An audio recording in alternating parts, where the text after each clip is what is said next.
Not all probiotics are created equal. New Ollie Precise probiotics are expertly made with clinically studied strains for targeted benefits beyond digestion, like skin health, metabolism, or even stress response. Find your Precise probiotic at a Walmart near you. These statements have not been evaluated by the Food and Drug Administration. This product is not intended to diagnose, treat, cure, or prevent any disease. Morning decisions. How about a creamy mocha frappuccino drink? Or sweet vanilla? Smooth caramel maybe? Or a white chocolate mocha? Whichever you choose, delicious coffee awaits. Find Starbucks Frappuccino drinks wherever you buy your groceries.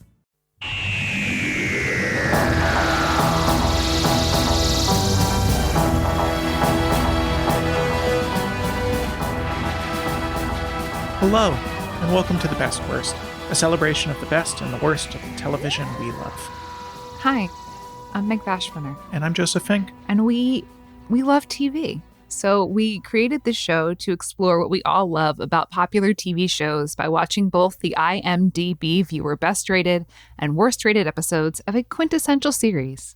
Because TV has become the main way that we as a species tell stories and consume stories. So it's worth thinking about, what's that TV doing? Yeah, at least it was. Now I think that the way we tell stories is people stare into their phones and say, get ready with me, or watch me clean up my kitchen. Or they sit in the front seat of their car and they're like, you know what I think about? Hey, you know, everyone's got a TV studio in their pocket now. So, well, every show on this here podcast must have at least 100 episodes or follow HBO rules, which is 50 episodes. And we exclude premieres or finales because those tend to have inflated ratings. Meg, what is today's show? Today's show is Doctor Who, the Doctor. The 2005 version. IMDb treats the older Doctor Who and the newer Doctor Who as two different shows. And so we are doing that as well. And while the older Doctor Who, I think, is very an important thing and an important part of TV history, the way that it is structured, it probably made sense for us not to cover it. Yeah, I believe they tend to do like several episode long arcs rather than single episodes. And frankly, we're not watching like 6 episodes just to be the worst one. That's not a thing we're doing. That there's, in my research of Doctor Who, I came across that there's missing episodes. Some of which were recovered, but I don't know that they were all recovered. So we wouldn't be working from a complete set. So we couldn't possibly. Yeah. Anyway. And also, please don't make me. Also, so the Doctor Who reboot, in terms of years, I don't know how it compares in seasons, but in terms of years, has now run almost as long as the original Doctor Who did. The original Doctor Who ran for 26 years, and we are now 21 years into the new Doctor Who. Yeah. There's 95 missing episodes of Doctor Who, the original. We didn't get to this. So the Doctor Who reboot has run for 13 seasons since 2005 with 175 episodes. I was just looking, because I was putting this in, I was looking that No Reservations also started in 2005, ended in 2012, and has only 30 less episodes than this. It's very British that it has been running for 21 years and only has 175 episodes. You know, they take their time and they do what they do over there at the BBC. What's our background with the Doctor Who reboot? I was not like a super fan of it when it was on then, but you were into it. My sister was into it, so I watched probably like a lot of those episodes around that time. I enjoyed watching it. I wasn't like super into it, but I really enjoyed every episode of it. I connect more to the cleverness of it and to the like emotional storytelling aspects of it, not as much to the sci-fi-ness of it all. But I do find connection to it. How about you? I mean, I had no connection at all to the original Doctor Who. I had no nostalgia for it, never watched it, other than I knew Douglas Adams wrote for it, and I was a huge Douglas Adams fan. But when the reboot came out, it was getting a lot of very good reviews. So I think I got like the discs on Netflix, because this was 2005. So this was firmly when I was getting the DVDs from Netflix of it. Yeah. And this was, we had it in the US. It was on PBS, but it was before there was really a PBS like streamer. This was before there was kind of any streamer. I think Netflix was just dipping their toes into that, but It was not a common thing to be streaming anything in 2005. Yeah. Later on in like 2011 and 12, we would like DVR it from PBS to watch it. So I started watching, and because I was doing the DVD thing, I just watched the episodes in order. And pretty quickly it scratched, and this doesn't surprise me, as the reboot was pretty consciously built on the Buffy the Vampire Slayer model. Like, they were thinking about that. And so it definitely scratched the Buffy itch. This like monster of the week with like fun, quippy characters, and then this like bigger thing happening in the background. I really liked Doctor Who. I mean, as I said, I think last week when I talked about it, I think the heights of Doctor Who are some of the best television of the modern era. I think the lows are some of the worst. Like, there's such a gambit of quality here. But I also, I think like you've talked about, you have a little hard time with the transition between actors because you get attached. I do. I get attached. And I got really attached, not to David Tennant, who I think is at a lot of people's like quintessential Doctor Who, but for me, Matt Smith, I really got attached to it. And so I stopped watching when Matt Smith and left. Amy Pond. Yeah, I really liked Amy Pond too, and I liked that relationship. And so, yeah, when Matt Smith left and they replaced him with some old guy, I was like, I think maybe this is, I had already kind of been losing interest. And so I stepped off and I was like, when was that? And the answer is 2012. The answer is 14 years ago that I stepped off. There's been 3 Doctors since then. Yep. Yes, so it was a show that was hugely popular, like very much part of the British identity. People like would say like this is what it means to be British is to watch Doctor Who. It is like our thing. But because of the BBC is the British Broadcasting Corporation, and it's the British public service broadcaster, and it has existed since it was since the existence of broadcast. The BBC has existed as radio, and then as TV, they started figuring out how to like do short transmissions through telephone lines and off of the radio towers to do like I think it's 240 line TV broadcast, and then like they started increasing the lines, and then I don't remember what they are, but like it's like became like 420 lines, and then like 620 lines of TV, and they stopped during the war. They just like full on were like, okay, we're not doing TV during the war. And then they came back after the war, and has been, they have a number of channels. Every person in Great Britain gets charged like a fee. It's like a tax. And as a result, that's how they fund their network. And they're one of the larger producers of television in the world because of that. And they've always had a very different model for fiction shows. One that America has kind of gone to once we started doing streamers and started making everything more expensive. But like the typical British season is like 6 to maybe 12 at most, where during the time when the US was doing like 20 to 30 episode seasons. And now kind of we're all doing the British system where streaming shows have 6 to, if they are like really big budget shows, they might have as much as 12. Like 12, getting 12 episodes is a huge deal now. I just like that it's like people owned and government owned. I like that it is seen as a service for the people of the country. And I think that's really great. It also, like nowadays we in the US, we're having all, 2 companies completely gobble up all of TV making, whereas the BBC is its own thing and will be its own thing forever because of how it is set up and funded. Like it is just, I really wish that we treated television more as and art more as a public service and a public utility than we do in this country, because as a result, it's just gobbled up by billionaires, and things that are really great don't get to see the light of day, and things that are really bad see a lot of the light of day. I mean, the BBC is not without, of course, its faults. You can Google Jimmy Savile to get a sense of the things it has been involved in covering up, for instance. Listen, no organization is perfect here. I'm sort of in awe of a public utility of television, where we have public broadcasting in this country, but it's like privately held and completely at the whim of the funding of whatever administration is currently. As we have we have our radio, we have an NPR, and we have PBS. I mean, it's one of the reasons why. So when Welcome to Night Vale, our show came out, scripted fiction, audio, radio drama type things were just kind of dead in the US. I'm not saying no one was doing them, but there was not a mass audience for them. There was not a mass distribution for them. But they never went away in Britain, I think partly because of the BBC. Like there has this entire time that it went dormant in the US, the BBC has been paying people good money to write and produce radio dramas. And to direct them. And they have like really incredible standards for the working conditions of the people who work on them. Like I was talking to someone who directs BBC audio dramas, and she's like, we get 8 hours per episode. We get 8 hours in the studio per half-hour episode. I'm like, that is just, to me, that is like, as a person who has sat in behind a microphone and done 5 episodes as fast as you possibly could for shows. Like, even our big budget unlicensed, which is the most money we ever had to produce a show, I think we did what, like 16 to 25 hours total for 12 episodes? Yeah. So got the luxury. Yeah. We should be trying to pitch. Does the BBC take radio dramas from Americans? I don't know. Let's find out. We should know this. If you work for the BBC and you want us to make a radio drama, we're really good at it. Do you remember when we went to the BBC? You and Jeffrey and I, and you and Jeffrey were interviewed, and we got badges and like. Oh man, I don't remember. It was that. in London in 2016, I think. I do remember we recorded something for Harper. It was the vinyl. They wanted us to like record some bonus stuff for the vinyl.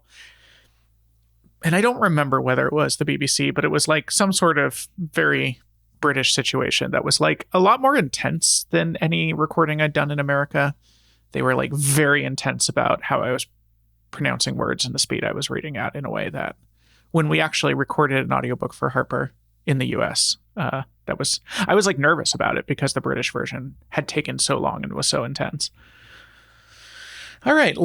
So how did Doctor Who end up getting made? Okay. All right. So Jane Tranter, who was a TV executive, she worked for the BBC. I believe she became the controller of drama commissioning at the BBC, and she basically became in charge of what they were going to be doing in the fiction department. She was created to the head of fiction in 2006. She was responsible for drama, comedy, and films, and acquiring programs from overseas. So she was like, Doctor Who should come back. But 2006 was a year after the show started. No, but this is before that. Okay. She was like, I'm just saying her bona fides there. She was like, we should bring Doctor Who back. She tasks Julie Gardner with this, who at this point was like the director of fiction for the BBC Wales. And she had worked with Russell T Davies on his show. Who is Welsh, yes.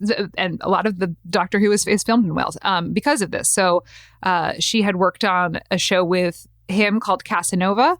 And as she was tasked with bringing back the Doctor Who, she went right to Davies. It's worth noting, so Russell T Davies was a huge Doctor Who fan growing up, and since the late 90s had been regularly pitching the BBC that they should let him reboot Doctor Who. So lots of people had been pitching, and they had lots of different ideas for how they would do it. Russell T Davies is the one that sort of won. But it was partly because I think he wanted it. In the same way that, like, there's the famous story about how Elijah Wood, in order to get cast in Lord of the Rings, self-funded a short film with him as a Hobbit. Russell T Davies did not, at this point, was big enough in his career, he did not need to write scripts. He wrote a spec script of a Doctor Who reboot because he was like, I need you to let me make this. And that's how it got going. Getting Russ Davies with Jane Tranter as producer. With Julie Gardner as producer and Jane Tranter at the BBC. Eventually, Tranter and Gardner would go on to form a production company called Bad Wolf that would be the production company on the later seasons of Doctor Who. Named after a major plot element from the first season of the reboot, although it has been long enough that I do not remember what Bad Wolf was in Doctor Who season 1. But it was like the first season was all about Bad Wolf. It was also the name of your dad's company was Bad Wolf Press, which was not related to... Unrelated. My dad published musicals he wrote for kids in elementary school. You can still buy them, Bad Wolf Press. Just give it a Google. There's probably close to 100 available now. They're no longer being written with him as he passed some time ago, but his company is still going if you know anyone in elementary school or are an elementary school teacher. Let's get to the worst episode of Doctor Who. Yeah, the worst episode of Doctor Who is Season 12, Episode 3, Orphan 55. Orphan 55. So, the Doctor, played at this point by Jodie Whittaker, the first female Doctor. As you imagine, Doctor Who fans were completely normal about that. The Doctor was a woman. Yeah, and then followed by the first Black Doctor, the BBC, very late in the game, trying to make up for their casting. So the Doctor has 3 companions, none of whom really individualize themselves in this episode. I think that's part of the problem, is there's too many companions and it's hard to track what their whole deal is. But one of them finds a brochure for a resort. No, he wins through some sort of completely incomprehensible contest. He has won a trip for them to go to this tranquility spa. Which it turns out that the thing he has is not just a card letting him know he won, but a teleporter. So it instantly teleports them to the spa, which they're all excited about.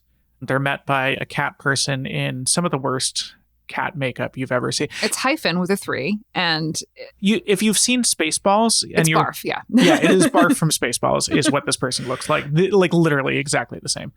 Yeah, becomes a classic base under siege episode of Doctor Who. They always say Doctor Who is running in corridors. This is a running in corridors episode. There's just a lot of plot in this episode, more than it can stay. We talked about the Middleist also will have a lot of plot, but it worked a little better there, whereas here it just felt like there was a lot of plot, a lot of which wasn't working together. Yeah, it turns out that it's not a resort. It's in fact No, it is a resort. It is a resort, but it is in fact a barren orphan planet that is overrun with mutated beings. Yeah, the entire thing that looks like paradise is a TV screen dome, and they've built it on this toxic planet that no longer can support life, except for it turns out there are these man-eating mutants who keep breaking into the dome and killing people. The dregs. There's also a computer virus that can also jump to people, although that ends up not mattering at all. So I don't know why that part was included. Use it eventually. It gets there's lots of, they do the Hopper virus. They do end up using the Hopper virus. They use the Hopper virus on a computer. They don't use it on a person. No. And so the whole thing where the computer virus is able to also infect people, which is confusing, ends up not mattering even a little bit. Yeah. A lot of the rules don't really play. So there's an old couple who have been together for 45 years and are very much in love, but are not married. And he's about to propose, but he gets interrupted by one of the companions. But they're also at the spa. But he gets trapped outside of the dome when the ship blows up.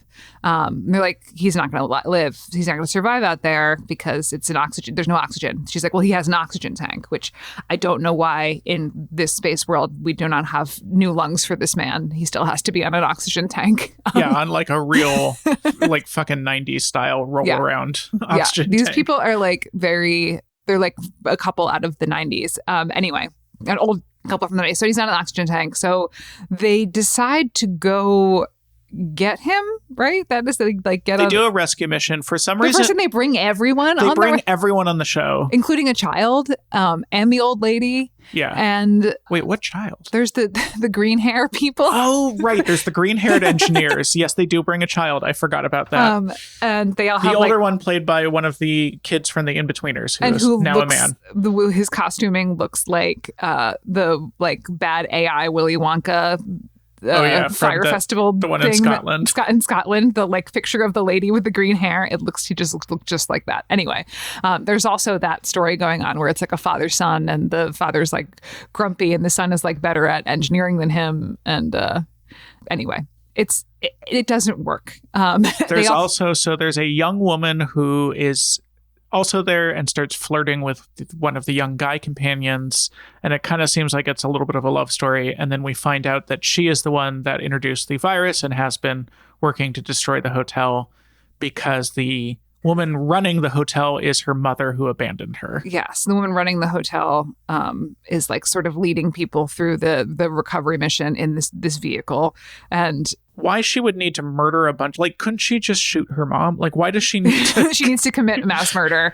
And also so she commits mass murder of everyone who's at this resort. But there's the people who are in the truck who are still surviving.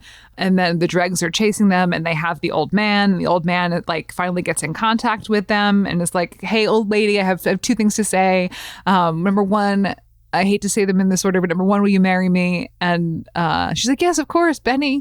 And then he's like, number 2, will you please shoot me? Because I guess he's being tortured by the dregs. Yeah, this is the weird thing is Doctor Who is, I think, ostensibly a kid show. It is sort of aimed at 11-year-olds. And yet This episode does have an old man who's being tortured to death, begging to be killed. It's like pulling from Alien. There's a lot of reference to Alien in this. There's a lot of reference to H.G. Wells in this. Like they're pulling from a lot of reference here.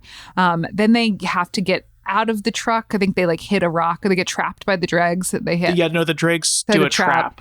And they have to get out of the truck. So they get out of the truck, but then like through a hatch. Like the rules of the dregs don't make any sense, because like they are really slow, but then also they're chasing them. And then the dregs are really fast and impossible to avoid when they need to be. But then, yeah, whenever they need to get away, the dregs start walking really slowly. So it's just like none of the sort of monster makes sense. There's just like, I will say the monsters look good. Yeah. I think the dreg design looks good to me. It's scary. It's very alien. I think that, yeah, there's too many things trying to happen. And as a result, none of it really makes sense. Then they have to like get back through a hatch, and the old lady dies, and then people keep sacrificing themselves. It just happens over and over again, where someone is like, "You guys go ahead, I'll hold them off." This happens like 3 times, and by the 3rd time, you're like, "Come on, like, do we have to keep?" Which actually is the exact same thing that happens in the Middle East. In the Middle East, it does seem to be a plot trick that Doctor Who pulls on too many times. Is the throwaway character, because they're only in it for 1 episode, deciding to sacrifice themselves to save the Doctor. This just keeps happening. Well, in this episode, they have to, because there's just too many freaking people. Yeah, they have to like cut down. Like the writer got halfway through and was like, I don't have endings for most of these people. So Kane, who's the leader of the spa, she sacrifices herself. The Doctor realizes that while they're on this journey in these tunnels to get back, the Doctor realizes that the dregs breathe oxygen. They emit oxygen. They breathe carbon monoxide. They breathe CO. They emit oxygen. So the Doctor's able to recharge her oxygen off of them. The Doctor also realizes by reading a sign that this planet, Orphan 55, that has been like completely destroyed, and now this hotel on it is attempting to raise money for it to terraform it, is Earth. Yeah, so the background is we learn it's called Orphan 55, and it was a planet destroyed by climate change, and then the rich of the planet left everyone else to die, and the dregs are the people humans. Who stayed behind. And yes, the twist towards the end is this was Earth, and these are the people who stayed behind after climate change made all the rich people leave in their spaceships. So eventually, some of them, the survivors, get back to the hotel, and they're able to trap the dregs and then somehow get the teleportation back up and working again, and they're able to leave, with the exception of the daughter, and then also the mother comes back, and also there were a bunch of bombs. And they do one last, the daughter and mother do one last, you guys go ahead, we'll sacrifice ourselves. It just keeps happening. And because, well, the daughter with no backstory has decided to commit mass murder, so we don't like her. There's nothing about the leader of the hotel that we are given to care about at all. So there's just these two people, like, bye, I don't, like... Yeah, I think we're supposed to see the daughter redeeming herself, but since her actions made no sense up to that point, the redemption also made no sense. Like, why is she suddenly trying to save these people? She literally, like, 5 minutes earlier was trying to mass murder. I think possibly because she found the Doctor's companion cute. Like, it really comes down to she just kind of had a crush on the Doctor's companion, and so suddenly was good. So they get back to their time. And then the Doctor delivers a monologue that's like, basically, what if I just read the Lorax to all of you? Yeah, the Doctor like looks at down the barrel of the camera, and it's like, climate change is bad and we have to stop climate change, which is a message I 100% agree with, but it is done so clumsily and so like badly. Like, the Doctor does her best, but she is not given anything to perform with there. As artists, it is our responsibility to tackle current issues that are impact the world. It is absolutely our job as artists, but it is our job as artists to show, not to tell. Also, and this is such a shallow thing, but it's true. Like, if you want effective political messaging, it helps if it's cool. Like, one of the reasons Greta Thunberg has been so effective is the stuff she does comes off as cool. She seems really cool with what she's doing. And Jodie Whittaker having to stare down a camera and read some of the worst climate change stuff you've ever heard comes off as so dorky It just comes off as ineffective because it feels so not cool. And it's that like climate change. So like, oh, if you just take the bus or ride your bike one day, or if you just use a green grocery bag, it's not like that stuff, but it very much is of that like personal responsibility for climate change message, which like, well, yeah, that's the other reason is Greta Thunberg is like destroy the corporations. Whereas, this is very much like I personally agree. I think we should try to do our best to leave no trace as much as we possibly can. But like they're burning oil field. There's black rain. Like what? Like I can use all the reusable paper towels that are made out of fabric. Like I use fabric paper towels as much as I possibly can, but like it does not stop the oil rain. It's silly to pretend that it does. But it's not to say that it's not important. It's just to say that it doesn't like. It's not moving the needle here. What's moving the needle is like the coal mines and the industrial farming and the fact that no one gives a single bit of a shit. Yeah, which the episode sort of gets, because the whole premise is that all the rich people destroy the world and then get in their spaceships and leave. But then by the end, it's very much like, what are you doing about it, non-rich person? Yeah. Have you considered riding your bicycle? Like, just... To go back to the horrible makeup on the cat lady, in its defense, I do think bad makeup is part of Doctor Who's heritage. And I'm fine with it. I'm always fine with it. Like, it is a TV show. I do not need to believe it's real. I do not need to be blown away by special effects by a BBC program on like a Doctor Who. Like it is weird when you combine it with, and maybe they spend all their budget on this, because the monsters, as I said, do look good to me. Like we see the monsters in bright light, like there's no hiding them in darkness, and they look pretty scary and they look pretty well designed. And so there is just this sharp contrast between that and what would seem to be bad cat makeup in like a community theater production of Cats. So why do we think people hate this episode? I think people hate this episode. Number one, people hate who? Women. And I bet, I didn't do this, but I bet all of Jodie Whittaker's episodes are in the bottom half. I'm absolutely certain of it. I think 3 companions is 2 companions too many. 1.5 to 2 companions too many. I think that this episode just had way too much going on, and not enough of it was like had any sort of emotional driving force. I think that, or paid off at all. Again, there's this whole plot about a computer virus that can infect humans, and then the fact that it can infect humans literally never comes up again. I think the incredibly didactic message about climate change at the end, people really went up their booty sideways. I will say this was not as bad as some of the ones I remembered, and maybe I'm remembering. I was surprised that the one I remember as the absolute worst Doctor Who I've ever seen, in which Doctor Who meets Satan, if I remember right, is actually pretty well reviewed. It's like got 8.3 or 8.4 or something, whereas in contrast, this one has it was like 4.9 or something. But I remember that one as being far, far worse than this. I do think the depths of Doctor Who can go a lot deeper. This entire episode was filmed on Tenerife in the Canary Islands. They used the local performing arts center as the outside of the hotel, and then the slopes of the dormant volcano as the wasteland. Tenerife, I mostly know as the site of the worst airplane crash in airplane history, in which 2 jumbo jets crashed into each other and killed 500 people. Completely changed. Just about there. Always known about those plane crashes. My special interest. All right. This episode was written by Ed Hime, Hime. Got his start in playwriting and radio drama. Speaking of, radio dramas as a viable option in the UK. He got his start in TV with Skins. Do you know Skins? Mm-hmm. For those who don't, Skins was basically Euphoria before Euphoria. It's British Euphoria. He wrote 2 episodes of Doctor Who and then a couple of other shows and has had no credits since 2023. I think writing the worst rated episode of Doctor Who is probably not great for your career. And then it was directed by Lee Haven Jones, who is Welsh and appears to have gotten his start directing stuff that is in Welsh. He directed a number of Welsh TV shows. His first English language direction was for a TV show called The Indian Doctor, about a small Welsh town that gets a doctor and you're never going to believe what his ethnicity is. He continues to direct regularly for British TV. Just a kind of working British guy. I think he still occasionally does Welsh language stuff, though, which I didn't know. There's like a number of pretty high budget looking Welsh language TV shows happening.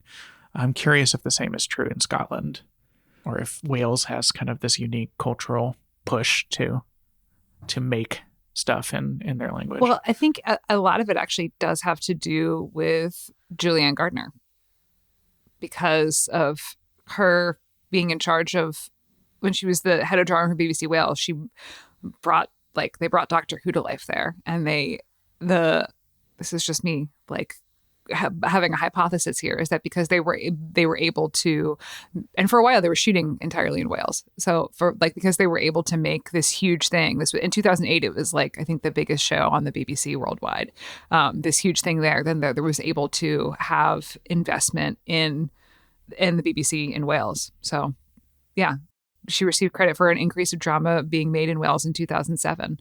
The Cardiff-born writer Andrew Davies called her the best thing to happen to Welsh drama ever. There you go.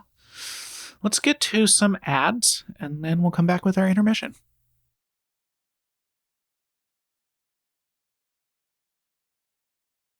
And we're back. Let's get to our intermission, which is, how is that theme song?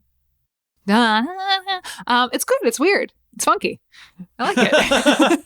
Yeah, it's. I think it fits the show very well. I'll get into the history in a second, but it's a new performance of the Doctor Who theme song, but following some of the same arrangement, a lot of which is the kind of theremin sounding melody line is straight from the original.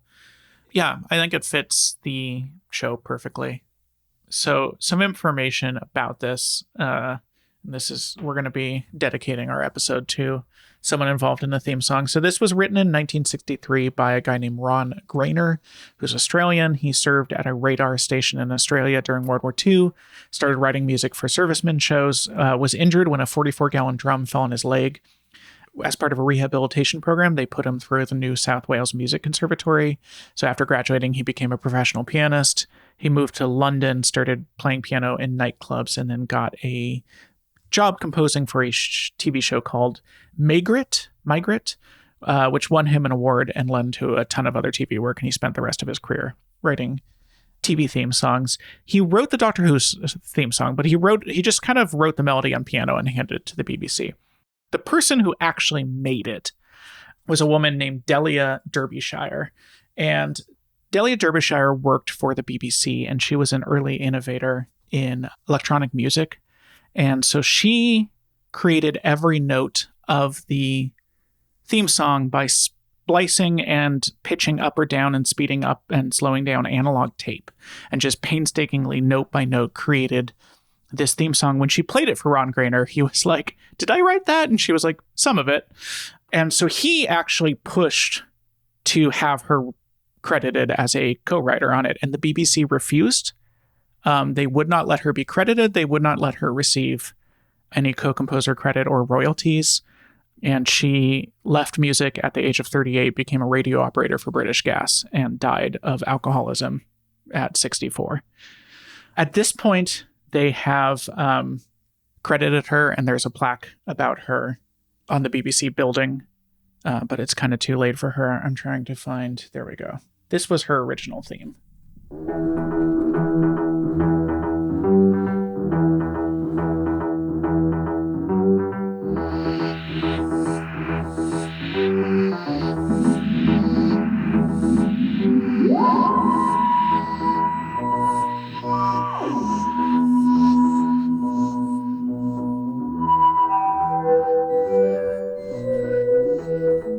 So every sound you're hearing there is a analog tape of a single string being plucked and then being manipulated by Delia Derbyshire to make all those sounds. So this episode is dedicated to Delia Derbyshire, the forgotten genius behind the Doctor Who theme, who never got any royalties for it. Pour one out for her. I'm going to give this theme song a 9. Yeah, I really like it. Now knowing how it was created, I find more of an affinity to it, but I like it. It's like, again, it's one of those things that's iconic. And I think particularly if you're a person who is British, it's probably something that you would feel like an incredible affinity to there. I'll give it a 9. Why not? I just also want to point out the timing here. So the Doctor Who started in 1963. So we are in the era in which the Beatles are still a boy band wearing suits. They would be credited for all sorts of playing with tape in studios in the late 60s, but this is 1963, and she is creating that by manipulating tapes. She also did all sorts of very weird art music outside of the BBC. So just an absolute pioneer of electronic music that kind of intentionally got forgotten, because the stance of the BBC is that their employees are anonymous, and so no employee gets to take credit for their work at the BBC, except for, of course, people who like create shows at the BBC get to take their credit. If you write a TV show for the BBC, you get to take credit. So unclear why the person who co-writes the theme doesn't get to take credit, but there we go. Right, moving onward, boldly forward in the TARDIS. Let's get to that best episode, which this is one of those classic. I knew this was going to be the best episode. There's nothing else it could be. Yeah. Best episode, season 3, episode 10, Blank. I think if you did a survey of like best Doctor Who episode of all time, it is extremely likely this would be the pick. Listening to a recap podcast from 2007 when this came out, to do research for this episode, and they had like a podcast from 2007. It seems sort of novel, but it was they did a recap right after every episode came out, and after this episode came out, they're like, "This episode is really good. I don't know if this is one of the best ones of all time, but it's pretty good." I guess, yeah, it's one of the best ones of all time. I had seen this episode a number of times, but going back to it again, found very enjoyable to watch. Yeah, so this was during the time Russell T Davies was the showrunner, but Stephen Moffat, who I will give a bio for soon, he would come in and write one or usually like I think 2 one-offs a season, and his were always the standouts. His were always like just the most clever, had the most interesting ideas. Russell T Davies would say that he, as showrunner, would rewrite everyone's scripts, but that he would not change a word of Stephen Moffat's scripts. They would just be aired as written. And so he would eventually become showrunner. I think people's opinion of him as showrunner is much lower than his opinion as one-off episodes. I think he maybe struggled to maintain that level of cleverness across an entire season. But I don't think anyone can argue. Blink, and then another possibly from the same season called The Girl in the Fireplace are just really, really, that would be my like number 1, number 2 Doctor Who episodes I've ever seen. They both are also time travel, like they play with the rules of time travel in very fun ways. This is where timey-wimey comes from, right? Timey-wimey, which has now become a very useful phrase for just like anytime you don't want to think about how the mechanics of your time travel works, or you're just asking your audience not to. You can just be like, it's timey-wimey. Don't worry about it. The other one that's like that, I think is it Looper? There's some time travel one where someone's like, what if I killed my own grandfather? And the other person replies just like, why would you want to do that? Don't ask questions like that. Yes. So this is a Dr. Light episode, which is what I think they started doing Dr. Light episodes in this was season 3. This was season 3. So they did this something where they were filming 2 episodes at once, something called double banking. Yeah, they started it in 2006 and continued it for many other episodes, where they would have the Doctor Who crew, like those actors doing their own episode, and then have like a one-offy one filming simultaneously that would just use like little bits of overlap with the Doctor. And then in this episode, it's done really well because a lot of the Doctor in this episode is a pre-recorded like him on the DVD doing 90% of his appearance in this is just a single recording that is played in different we get like a little more about the context of it each time we see it. But let's get into the plot of this episode. We started watching this, and Sally Sparrow comes on TV, and you go, that actress looks familiar. And I go, it's Carey Mulligan. And we had just watched 10 episodes of Beef Season 2 starring Carey Mulligan. In fairness, this was Carey Mulligan 19 years ago. This is a 19-year-old episode. She's just incredible in this. So in this episode, the Doctor is trapped in 1969 and is trying to communicate with Sally Sparrow to prevent the statue, like Weeping Angels, from taking control over the TARDIS, because if the Weeping Angels get control of the TARDIS, it will be very bad news. The Weeping Angels are a big part of why this episode is so beloved. They became kind of part of the canon of Doctor Who villains, and they appear to be statues of Weeping Angels, but when you look away from them, they move. They have a thing where when you're looking at them, they literally cannot physically move. And so that is the thing. You can't look away. You can't even blink. And there's something so terrifying at like a statue moving when you're not looking. And it literally just actresses in costumes. Yep. It's funny watching this because the angels actually look kind of like shit. Like they don't actually look that scary. It's more the idea of them than the actual, when they show them on screen, at least in this episode, they kind of look pretty dorky. So Sally Sparrow is this young woman. She goes to this house in West Drumlins, which is actually shot in Newport, but it's in West Drumlins.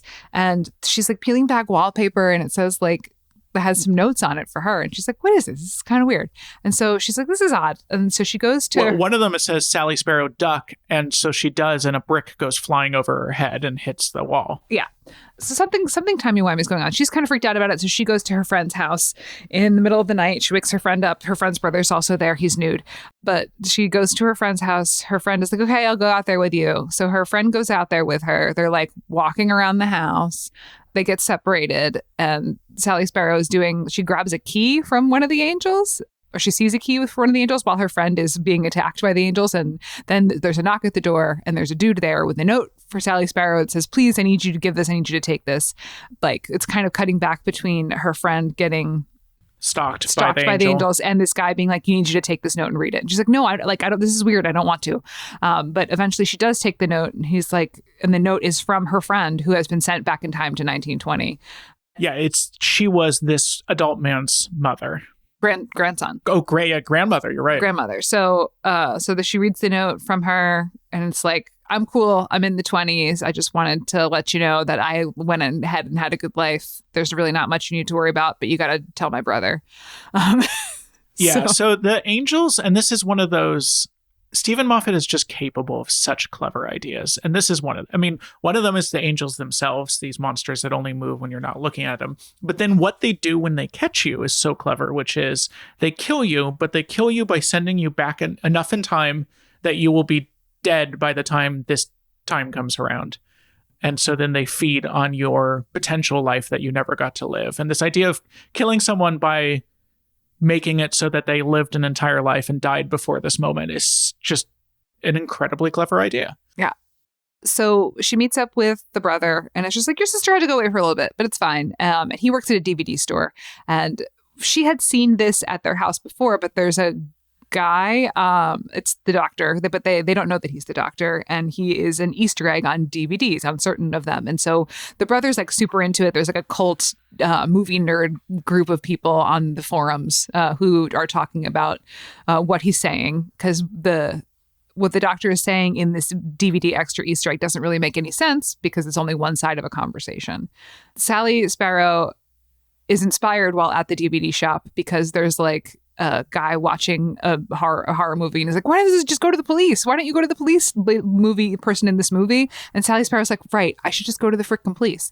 So she goes to the cops. She meets up with the detective who really kind of wants nothing to do with her, but then realizes that she's cute. And so they go, and he shows her a garage of impounded vehicles. All of these vehicles had been found abandoned at the house in West Drumlins where the Weeping Angels were, as well as the TARDIS. The TARDIS is there, and they're like, it's locked. It's just a regular Yale key, but we can't get into it. And these are all the cars. But then the Weeping Angels come, and they attack. It is some of the most realistic copping in that she goes to the police, and what the policeman does is take her to a parking garage, claim he's off duty, and then hit on her. Is the grand total of what he does about her case. But he gets her number, and there's like a little bit of chemistry there. But she goes away. But as soon as she goes away, he's attacked by the Weeping Angels, and he's sent back to 1969, where the doctor is. So he meets the doctor. The doctor explains what's going on and is like, we need you to give a message to her, but unfortunately, you will just have to live your life until you come back around to that time. So he gives the message. She gets a phone call from him and is like, I'm old now and dying at this hospital. And so she goes to the hospital and she talks with him, and she finds out that he became a guy who was a film distributor, ultimately a DVD distributor, and then ultimately the one who put the Easter egg on all the DVDs. And she has the list of all the DVDs it's on, and she hasn't read the list, and so he tells her to read the list and figure out what they all have in common. She stays with him as he dies. She figures out that the thing that all 17 DVDs have in common are the 17 DVDs that she owns. So clever idea. Clever idea. Stephen Moffat. Very clever writer. So her and the brother meet up. They go to the house in West Drumlins. They play the DVD and they realize he writes down her talking to the DVD. He is responding to her. She is just responding kind of out loud, and they realize that the doctor can hear her and is responding to her, but she can't figure out, how can you hear me in 1969? And then he points out that the brother, wanting to show all his film nerd friends the other half of the conversation, is recording everything she's saying. Yeah, he's writing it down. Now, there is the question, how does the doctor who is stuck in 1969 have this record that was made in the 2000s? But we will get to that at the end. We'll get to that. So the Weeping Angels are attacking. This is the whole don't blink scene where like they're separated, but there's angels on both sides of them. And they're encroaching on him and he's doing his best, but she's running around. They're locked inside the house. They eventually get to the basement where the TARDIS is. She has the key to the TARDIS. Her and the brother go inside the TARDIS, and there's like the DVD apparently is like a magical one-way ticket thing. They slam the DVD into the port in the TARDIS, and then the TARDIS starts to take off without them. Leaving them surrounded by the angels. Crossfire of the angels. So they're like kind of huddled together. And what happens is when the TARDIS disappears, the angels are all left facing each other. And again, this is not like a choice. They physically cannot move if someone is looking at them, which is why they are the weeping angels. At all other times, they cover their eyes so they're not accidentally looking at each other. Because if they look at each other, they will get locked eternally into statue form. Which is what happens there. So Sally Sparrow and the brother get away. Go a year into the future, and they own a new shop together. But she's very unsettled. She's like, I still have a lot of questions. Like she has like a whole little folder of all of the things. Yeah, her big question is like, how did he know? How did he know to do all this stuff? How did that happen? So the brother goes out to get some milk or something, and she's still in the shop. She looks out the window and she sees the doctor and the companion, Martha, I think? Yes, Martha. Totally doing something completely unrelated to her, they have like arrows, bows and arrows. And so she starts chasing some monster. So she chases after them and she's like, the doctor, hi, it's me, Sally Sparrow. And they had not met yet in his timeline. And he's like, sorry, this happens to me a lot.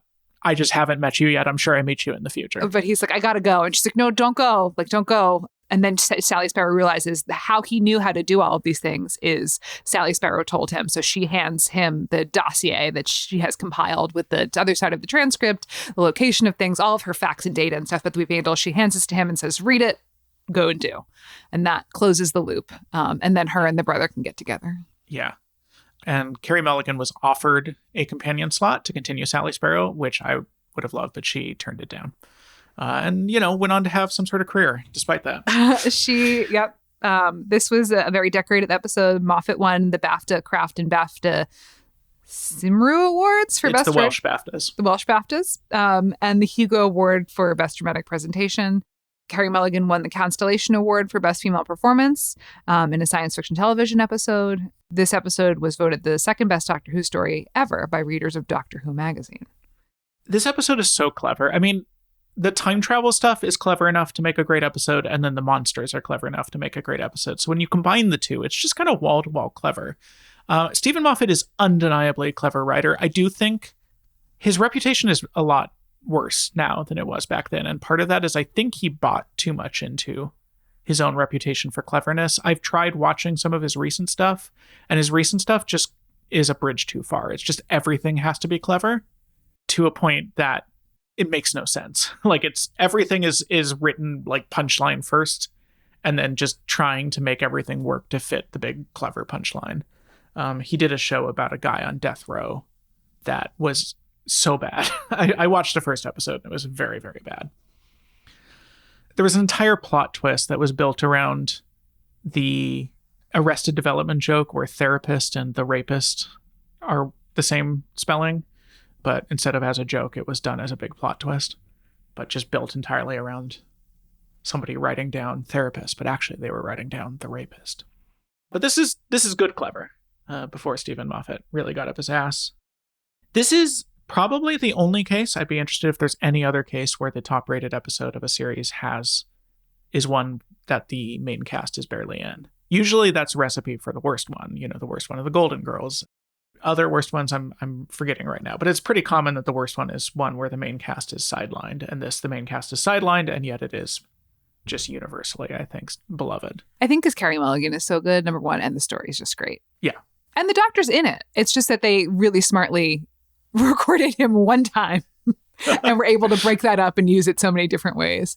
Yeah, Stephen Moffat, when he was writing, so he wrote this as a short story in a Doctor Who collection. It was in that, his short story was almost identical to the finished episode, except that Sally Sparrow was a 9-year-old girl, and it was written as a, like, how I spent my summer vacation essay, which is also a clever little thing. And when he was writing this, he knew this was a big swing, but he kind of was like, listen, if people hate it, I can always just be like, of course they hate it. The Doctor's not in it. So he was like, I wasn't worried about it because I had an excuse if people didn't like it. The cop hitting on a victim. Great. Perfect. I have this note, which is that sending a black man to the 60s seems really cruel. Like that, sending the white lady to the 1920s, okay, fine. But sending a black guy to 1969 seems significantly worse. There's also, Stephen Moffat has, I think, one of the reasons his reputation has suffered is people have started to notice, I don't think he has the greatest approach to romance. I think his idea of romantic is often a little misogynist and creepy, and you can see it in this episode in that the two flirtatious moments are when she's like, I ended up marrying the first guy I met in the past, the lady who went to the 1920s. And then we get a clip of like what's supposed to be the start of their romance. And it's him following her in a rural area while she's by herself and her being like, please stop following me. And he's like, no, I'm going to keep following you. And I'm like, that is creepy. But Stephen Moffat clearly thinks it's like flirtatious and romantic. And then similarly, the cop taking her to a parking garage, isolating her, and then being like, actually, I'm not a cop right now. And you have to go out with me.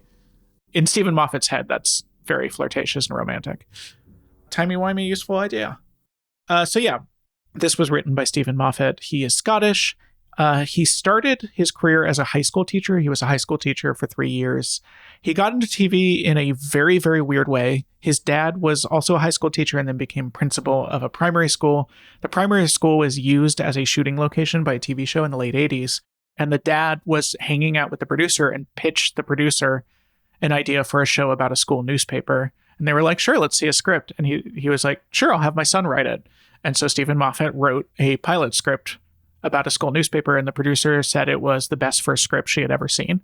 They turned it into a TV show called Press Gang, which ran for 43 episodes, every single one written by Stephen Moffat. So he just went straight from high school teacher to writing 43 episodes of a TV show. While doing this, he went through a really bad divorce, which led to his next sitcom, Joking Apart, which was about a sitcom writer going through a divorce. Then he wrote Coupling, which we watched. It's a Friends-style sitcom.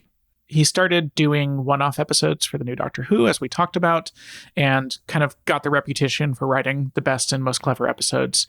This led to him becoming the showrunner on Doctor Who for 7 years, also creating Sherlock in there. And then he has since done miniseries that have gotten considerably less acclaim. He did an adaptation of the novel The Time Traveler's Wife, which does feel very up his alley, but I also think that him and romance can be a creepy combination. I think he has a hard time writing it in a non-creepy way. And then Inside Man, which is the one about the guy in death row, that was just garbage. It was really, I watched that first episode, it was bad. So there's a little bit of a Stephen Moffat fell off thing happening here, and I'm not sure what happened other than maybe he bought into his own legend a little too hard. People change, careers evolve. Sometimes people, as they get further on in their career, are able to take bigger swings, take different swings, try different stuff out. So not everything has to be perfect all the time. I think you can give Stephen Moffat a little bit of a break. Fair enough. I mean, he's had enough success for one life, you know. He's made a lot of money. This was directed by Hetty MacDonald, got her start with the 1996 movie Beautiful Thing, which is a gay coming-of-age movie that seems to be very well regarded. Then moved on to mostly directing TV. Still works regularly doing that. Her direction on this episode is often singled out as the best direction of a Doctor Who episode. It's great. It really is. Specifically that final sequence with like the light flickering on and off. Oh, yeah. Those stills. Oh. Yeah. Great stuff happening. Oh, so good.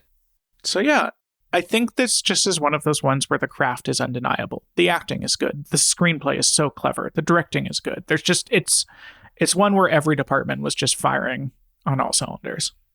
So yeah, that's Doctor Who. That's Doctor Who. What do you think of it, having watched it again? It was really great to go back to it and to see the lady doctor.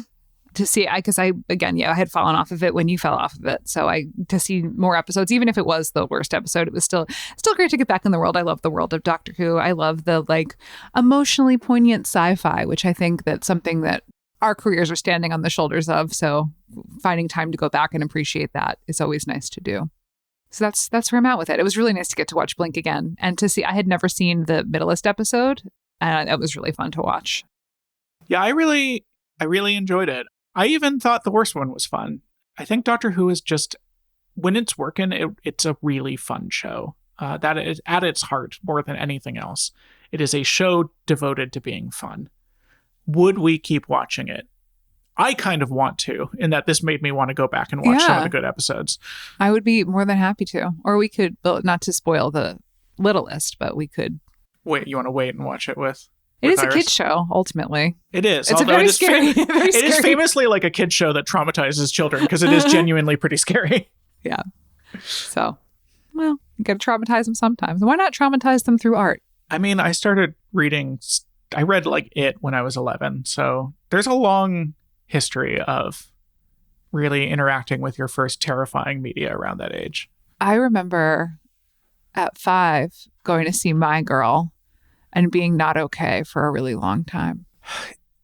Is My Girl's not the one where he's a sociopath? It's the one where he dies. Where he gets stung by bees and dies. Yeah. What's the one where he's a perfect son or something like that?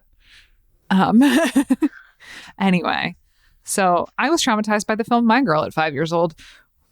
So why not? Why not have some weeping angels terrify our 5-year-old? I think 5 is too young.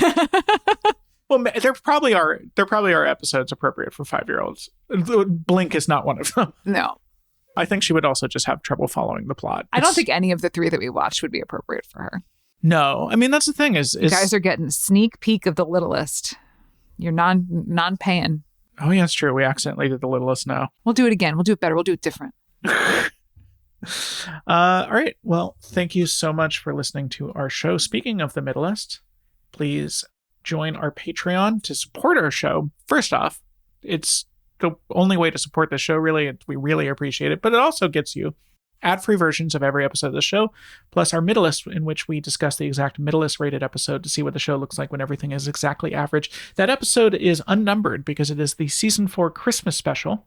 Gosh, a BBC Christmas special. It's something I wish we did in this country that we do not do. We'll talk about the whole format of the Christmas special, which is like such a British television thing. But it is Voyage of the Damned, in which a replica of the Titanic is going to crash into the Earth, ending all life on Earth. Ooh. Oh, and what's our next show? Oh, we're going to do Girls. We're going to do Girls because you just read... I read Lita Dunham's memoir, and we're at a point where we're looking back to look forward. And isn't that what this show is all about? And I have not... I've watched like 2 episodes of Girls in my life, so I would be interested to see a little more of it. Yeah, all the girls, we're all turning 40 this year. So let's look at those girls that we looked at 25, at 40. We should do a sequel called Women.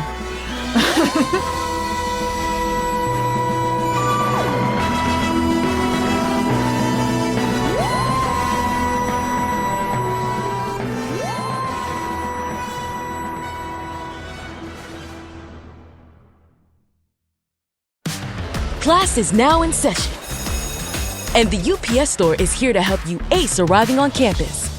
Our certified packing experts can pack everything you need, from desktops to decor. Plus, when you pack and ship with us, you get our exclusive pack and ship guarantee. Your items arrive safe or your money back. Restrictions and limitations apply. To get a 20% off packing coupon and for full details, visit theupsstore.com/packing.